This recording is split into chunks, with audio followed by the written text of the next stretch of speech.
Joining me today is former UFC lightweight champion Rafael dos Anjos, who I'm sure is very excited and eager to get into that lightweight title contention talk. Rafael, thank you for joining me. How's it going? Thank you. My pleasure. Thank you for having me. Everything okay? Yeah, the division is crazy right now. I am excited for what's coming up. I've been taking care of myself and getting ready for so many things happening in the division. So, but I'm pretty sure something good will pop up. Absolutely. And before we talk about what's next, I want to talk about your return to lightweight, a successful return. You defeated Paul Felder, split decision. Paul Leck should have been unanimous. I'm sure everybody can agree on that. But talk to me a little bit about that move back to lightweight, because I know it used to be a tough cut for you in the past. So what was that like, the cut down? How did you feel physically back at lightweight? Yeah, I felt great. The weight cut was great. I felt stronger for my last fight at 155. I made I made weight easier than my last fight at 170 pounds. Believe it or not. And yeah, I changed my whole way of living. I'm on a low carb diet 24/7. Uh, you know 365 days a year. That's that was the path I chose. It's been a huge commitment for me to move back down to 155, and I'm here for a reason. I'm going after that belt, whatever it takes. Step by step, but I'll get there. Yeah, I was gonna say you look great, and you took me kind of to my next question. So you made a complete lifestyle change, yeah. So you said that you probably walked around the same or less than when you were at 170. Yeah, like when I was at 170, I walk around 190, 96 between on that range. Okay. But at 155, I'm walking around 180, 182. So even after I got back from a 15 days vacation in Mexico, I got back home, I was 180. So yeah, I just changed my whole way of living, what I'm eating, I'm watching, and I'm 36 years old. I feel great, I feel strong, and but I don't know how many years I have more, but I want to make it the best of my last years, and I want to gain another world title. Absolutely. And how difficult was it for you to have that opponent change? You go from Islam Makhachev, who's a strong specialist grappler, to Paul Felder, who's kind of a gritty striker. Was that difficult to kind of transition from such a different stylistic matchup on short notice? Yeah, it was pretty hard. It was harder than I thought. I was in Brazil for 2 months training with Southpaw and good grapplers, guys should try to take me down. And I hired some guys from the Brazilian judo Olympic team. They were helping me there too on my fight camp. And then I was, doing a lot of grappling, a lot of takedown defenses, all of that. And 5 days notice, I got the notice that I'm fighting a striker orthodox stance. Islam Makachev, he's a southpaw as well. So I was on the middle of the cut, and I had to let go the diet. Stop the cut a little bit. I was on my house here with my Muay Thai coach, Emerson Falcão, and I decided to say, hey, I'm gonna have a nice meal now, and then we're gonna train, because I just wanna have the feeling of like what it is to fight a orthodox stance guy. Because for the past 2 months I've been only dealing with softball, so it's gonna change a lot. And I had a nice meal, and good carbs, and I was able to perform well. And but yeah, was kind of a hard transition, because they are totally different style. Well, you had a great performance, and I think it kind of worked out better for you that you got Paul Felder instead of Islam Makhachev. Here you are, seventh ranked lightweight, I believe. I want to talk to you about UFC 257. Of course, there were two big lightweight fights. Let's talk about the co-main event first. Michael Chandler kind of surprised a lot of people by finishing Dan Hooker pretty quickly a tough and durable Dan Hooker. What were your thoughts on his performance and him being part of the title talk? Do you think he deserves to be part of the title talk this soon? Yeah, I think like he showed up great and he had a great performance. But I think there are guys over there that's been on the line ahead of him definitely. He just got an UFC. He beat Dan Hooker, which is a tough guy, but he needs another victory.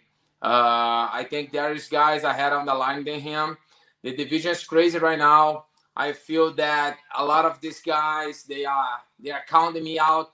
So don't count me out just yet. I'm still here, and I'm gonna prove.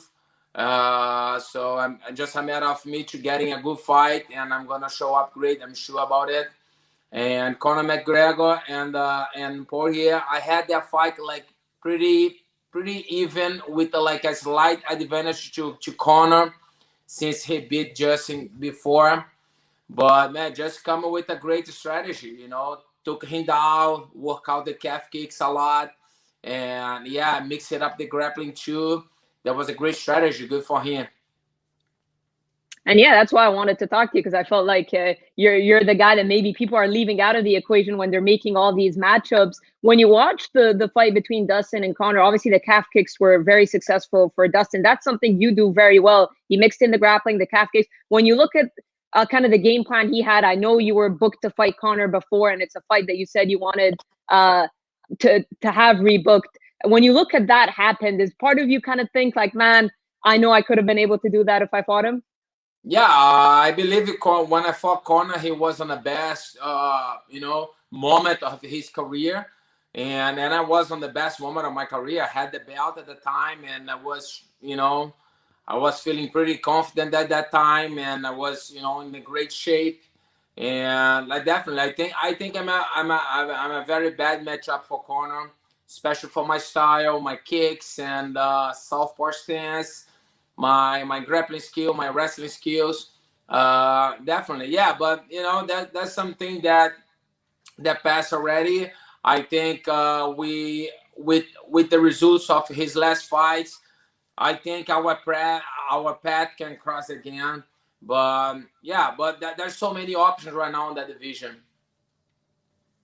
Yeah, no, what do you want next? I mean, Connor would make sense. I know they're talking about potentially a trilogy with him and Poirier. I'm not sure how that's going to work, and if there's a belt going to be on the line. What are your thoughts, first of all, on them talking about potentially doing Dustin versus Connor again? And if Habib doesn't come back, which he doesn't look like he's coming back, they're going to have to put a title somewhere. And I believe Dustin is definitely deserving to be one half of that fight at least. Yeah, that's all depends of Habib if he's gonna come back or not. But that's I feel that's a lot of cards to play. I think anybody ahead of me on the ranks would be a good fight. I see Gagey, he mentioned my name, Yep. Oliveira, all these guys, Chandler, even Tony. He come off 2 losses, but he's ahead of me on the rankings and could be a good. Tony was the guy that beat me on the follow-up fight that when I lost my title. It could be a good way for me to build up, to rewrite my history again and have that rematch would be cool too. So there's so many options. But I'm pretty much open to fight all these guys: Gage, Oliveira, Tony, Chandler, all these guys. Connor. I know you're saying you're open to all of them. It seems like a lot of them aren't booked, obviously, because UFC 257 just happened. But if you have like a top priority, a preference of who you could fight, who would you say it is? I'll just say like, of course, I want to fight for the title. So if that title is vacant, I see that I'm since the champion retired. I was the last guy. Me and Conor, we were the last guys to have the real belt. All the other guys they were all interim champion. We were the real champion. So being a real champion, like linear champion, once I think, man, the fight with Dustin would make sense. I know there's some guys ahead of me in the rankings, but whatever. I'll be ready. I'll make sure I'm ready. If something happen, somebody get hurt, I'll make sure I get my body ready and be ready to go and take on any opportunity that that appears to me. And yeah, timeline wise, how soon would you be able, like, are you ready to go whenever? I know obviously you have a bit of a cut to make 55, but ideally when would you like to get back in there? Yeah, ideally it would be like mid of May. I'm shooting for May, between beginning. I mean, like mid of to the end of May. That will be my targeting because I'm doing my fight camp in Brazil with Yeah. André Pederneiras in Nova União. So it since there's this weight issue as well, I can like take 2 or 3 weeks notice fight, like 4 weeks notice. I can at 170 I can fight next week, but like at 155 I have to have a bigger notice. And since I'm moving to Brazil to do my fight camp over there, I'm shooting for May. So planning to take the family, everybody, rent apartment, everything in Rio, so then I can do the whole fight camp over there. I know you did your last fight camp in Brazil with Andre. How did that kind of link up happen, and why the decision to do your training camps there? Yeah, Andre, man, he's a great guy. I know Andre for a long time. He's a very, very, very good head coach. He's the guy that get involved with everything. He gets involved with the weight cut. He gets involved with doctors on the training program. And that was exactly what I need. I felt that I was worrying too much about too many things, and that I should not be worried about those things. And Andres, the guy that I put, I do the hard work, and he deal with all of that, and also like for the the work that I got in Brazil.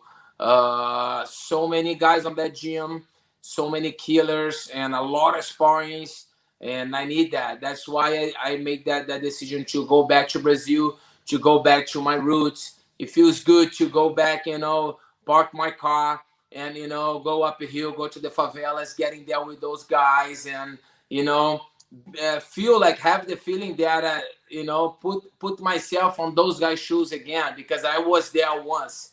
So for me, it was really good to remind me how far I got and where I came from. It was good, like in all aspects.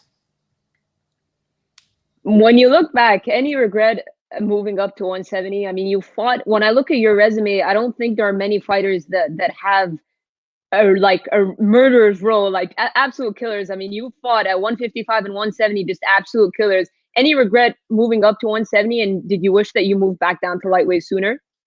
No, yeah, like no regrets at all. Like very few fighters have the success that I had at when they move up. I fought for the title, so and I move up, and I did, and then I climbed the ladder. I did not went straight for the title. I beat like top contenders, and then I fought for the title, and I kind of fall short in some fights, and yeah, I think the move, everything happened for a reason, but I think I could make that move like sooner. I took kind of long, and but yeah, it was the right time. I made the connection with Aldo.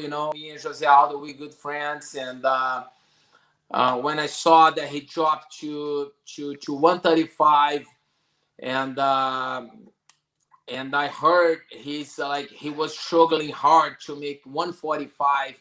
When I saw him compete at 135, I gave him a call right away, and he said, "Hey, Rafa, I made weight easier than I made at 145."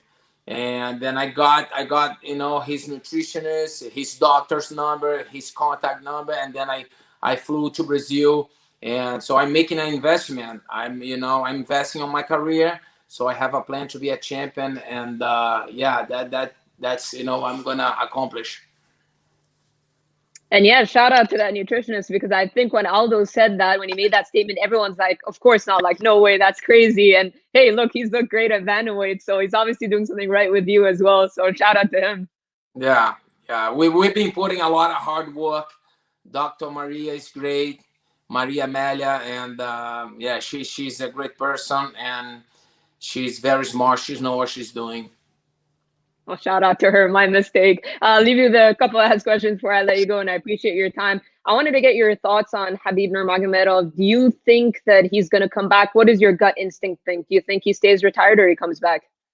Yeah, like I think like I think he stay retired. I'm not like following too much his interviews and stuff, but if the guy doesn't have the passion anymore, and he shouldn't fight, you know, like he doesn't need money anymore. He make good money. His country support him a lot. He have a lot of support, and if he doesn't love the thing, if doesn't, you know, that's love doesn't drive him, I think he should, you know, walk away and, you know, leave the division, so, you know, new guys can come. I would love to get another crack at him one day.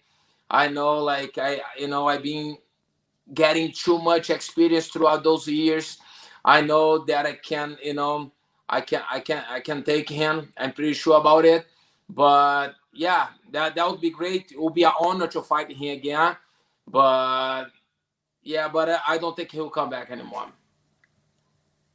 Yeah, it seems like the UFC were kind of trying to push him. He seems like he's happy retired. He did say he wanted someone to wow him at UFC 257. I felt like Michael Chandler and Dustin Poirier had pretty amazing performances, but yeah, like you said, I guess if he doesn't want to do it, maybe it's hard to talk him to it. But we'll see. We never know with this sport, right? Oh yeah. I'll leave, yeah. I'll leave you with one last one, and I appreciate your time. So you're saying, ideal world, you're looking at May, and I know you want to fight for the title, but if it's not for the title, would you say Conor McGregor maybe is your number one option if you could get a crack at him? Yeah, I think Conor would be a good fight because he's coming off even that he's coming off a loss, he still have a better position on the rank than I do. I think he would be a good option, and you know, he draws a lot of attention. Could be a, you know, a big fight since we already have a history. But like I said, we still have like all the good options. You know, like we have like, you know, that's the division's crazy. It's a good mix right now. Like I said, Tony would be a good option too. He's ahead of me on the rankings. Oliveira, Chandler. I'm pretty open to fight all these guys. So all depends of Habib. We'll see what's next. You know. Yeah, like I see, like Oliveira, he come off a win over Tony, but he's coming off like I think 6 or 7 winning streak, but the only guy that, you know, like he beats like is Tony. Like if you look at his record, we don't see like all the big names, you know. And Chandler, I think he beat Dan Hooker, but he still have a lot to do. You know, he can go straight for the title. He can. He just got on the boys. He can sit on the window right away. So I've been on this bus for 14 years, my man. Don't come and sit on the you know, don't come to try to drive the bus or sit on the window. So I'm there.